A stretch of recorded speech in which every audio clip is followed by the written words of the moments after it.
पाकिस्तान के फल दुनिया भर में मशहूर है और इन्हीं फलों में से एक कमाल का फल आंवला, जिसे पंजाबी में औले भी कहा जाता है। ये फल किन किन चीजों में इस्तेमाल होता है, इसके क्या फायदे हैं और ये कहाँ कहाँ पाया जाता है और किन किन ममालिक में सप्लाई किया जाता है, जानिए इस वीडियो में।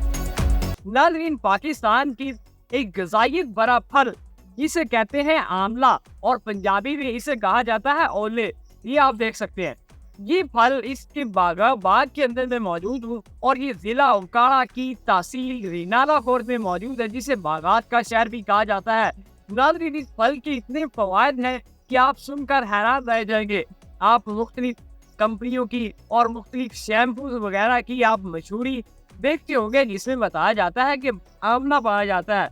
जिस आंवले की बात होती है वो आंवला मेरे हाथों में मौजूद है। इसके इतने फवायद हैं कि इसके अंदर विटामिन ए भी पाया जाता है, बी भी और सी भी पाया जाता है और ये पोटाशियम से भरा एक ग़िज़ाइयत भरा इतना कमाल का है कि इसे आप कई दिन थोड़े दिन ही अगर आप इसको इस्तेमाल करें तो आप बिल्कुल फिट हो जाए।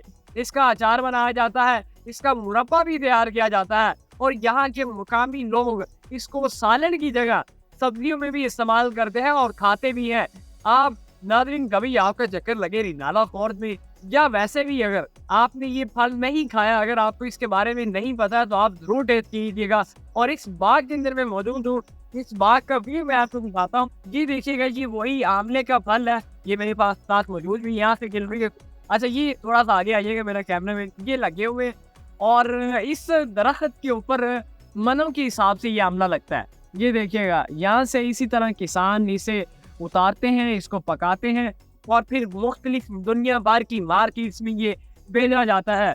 हम इस बाग के मालिक से भी जानेंगे इसके कितने फ़वायद हैं। तो मेरे साथ इस बाग के ऑनर मौजूद हैं जो यहाँ के किसान हैं और इसकी जो है फसल करते हैं और इस फल को मुख्तलिफ लोगों तक पहुँचाते हैं। जी अस्सलाम वालेकुम, की नाम है भाई? आमर साहब, मैंने ये दसो कि ये फल बड़ा ग़िज़ाइयत की भरपूर किया जाता है, बहुत ही फायदा होता है।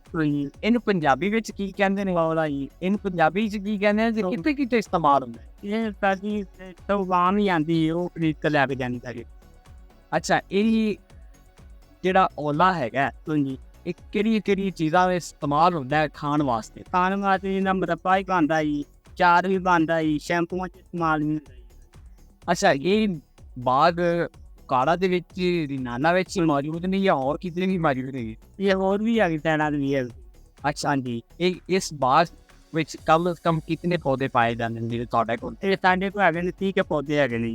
ਅੱਛਾ हाँ जी, ਅੱਛਾ, ਇਹਨਾਂ ਪੌਦਿਆਂ ਦੀ ਕੀ ਉਮਰ ਹੁੰਦੀ ਹੈ ਤੇ ਕਿੰਨੀ ਦੇਰ 'ਚ ਫਲ ਤਿਆਰ ਹੁੰਦਾ ਤੇ ਕਿੰਨਾ ਦਿਨਾਂ ਵਿੱਚ? ये 10% रह ही जाता जी, पौधा तैयार होने लगे ਅੱਛਾ, जी। ਤੇ ਕਿਹੜੇ ਦਿਨਾਂ ਵਿੱਚ ਫੁੱਲ ਇਹਦਾ ਫਲ ਤਿਆਰ ਹੋ ਜਾਏ? ये फुल 12वें महीने जी, अद्ध च सुटना जी। ਅੱਛਾ, ਤਿਆਰ ਹੋ ਜਾਂਦਾ। हाँ जी, फुल तैयार हो जाता। ਤੇ ਫਿਰ ਤਿਆਰ ਹੋਣ ਤੋਂ ਬਾਅਦ ਇਹ ਕਿੱਥੇ ਤੁਸੀਂ ਵੇਚਦੇ? ये व्यापारी आंदे वो लैके जाते ने। ਅੱਛਾ ਨਹੀਂ, ਕੀ ਰੇਟ ਕੀ ਨੇ? ਅਸੀਂ ਇਹ 12-1400 ਦੀ ਮੰਨ ਲੈ ਕੇ ਜਾਂਦੀ ਹੈ। ਇਹਦੀ ਤਿਆਰੀ ਵਾਸਤੇ ਕੀ ਪਾਣੀ ਕਿੰਨਾ ਦਿੱਤਾ ਜਾਂਦਾ, ਖੁਰਾਕ ਇਹਨੂੰ ਕਿਹੜੀ?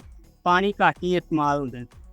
ਇਸ ਤੋਂ ਪਾਣੀ ਲੱਗਦੇ ਨੇ, ਬਾਕੀ ਖਾਦ ਪੈਂਦੀ ਹੈ। ਅਗਰ ਤੁਸੀਂ ਇਹ ਦੱਸੋ ਤੁਸੀਂ ਕਿੰਨੀ ਦੇਰ ਕੀ ਇਸ ਬਾਗਾਤ ਦੀ ਰਾਣੇ ਲੱਗ ਰਹੇ ਤੇ ਇਹ ਹੋ ਗਏ ਨੇ ਕੋਈ 20 ਸਾਲ ਹੋ ਗਏ ਨੇ। ਅੱਛਾ, ਕੋਈ ਇਹ ਪੌਦੇ ਤੇ ਤੁਸੀਂ ਆਪਣੇ ਹੱਥਾਂ ਨਾਲ ਲਗਾਏ ਹੋਣੇ?